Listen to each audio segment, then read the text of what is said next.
Following the embarrassing defeat of Shilqin and Dassam by Dance Alter at the Amorterra Island region, Shilqin decided to seek revenge, starting random attack after attack at random locations near or far.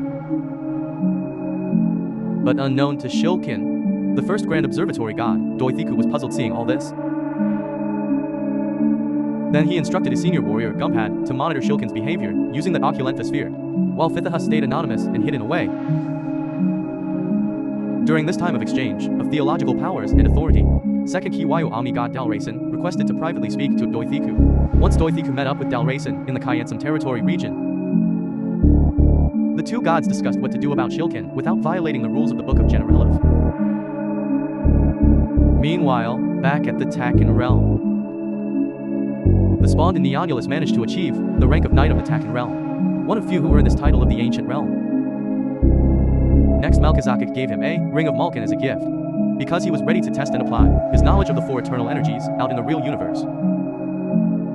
While Neonulus was staring off into the skylight, a swarm of Nihigalan species flew past, thus indirectly inspiring Neonulus to be adventurous. Afterwards, among the stars, one of these stars became a crimson-colored supernova, vivid for hundreds of light years, and Neonulus seeing it first. Meanwhile, Shilqin decided to conserve his energy. After he closed his central eye, wrapped himself with a thick mucus mass to protect himself. Later on, whilst Shilqin peacefully drifted aimlessly in the space of the eternal emptiness, while Neonulus was searching to battle against someone, he then discovered Shilqin, who was covered in his mucus mass out in space.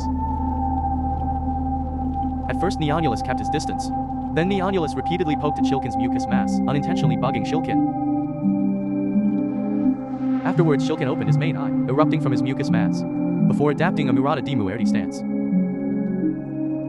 But this confused Neonulus, until he remembered he wanted the taste of battle. Next, Neonulus created a Stella Sanguinis Fulmin Ball. Therefore, he counterattacked, using multiple vortex from arrow blades, with one of these blades injuring Neonulus.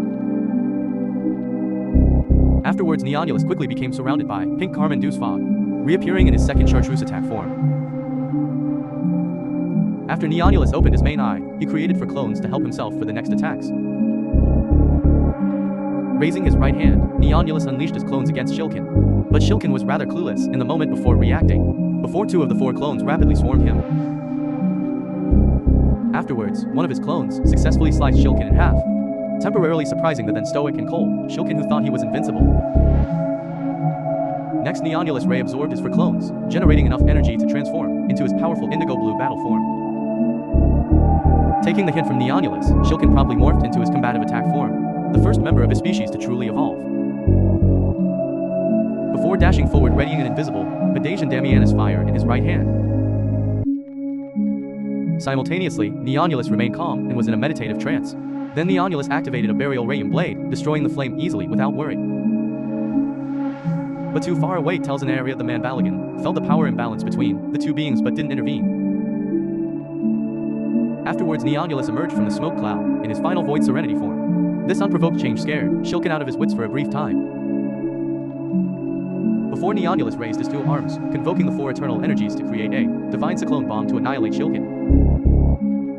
But the naive Neonulus let his pride cloud his judgment. Therefore, the divine cyclone bomb was significantly weaker than it could have become, allowing for an escape route for Shilqin unknown to him. Therefore, after all this, Shilqin successfully escaped once again from another battle. Hence he reverted back to his base form, conserving his energy for another time of conflict against the savage Shilqin and Dassam, or any other opponent known or not.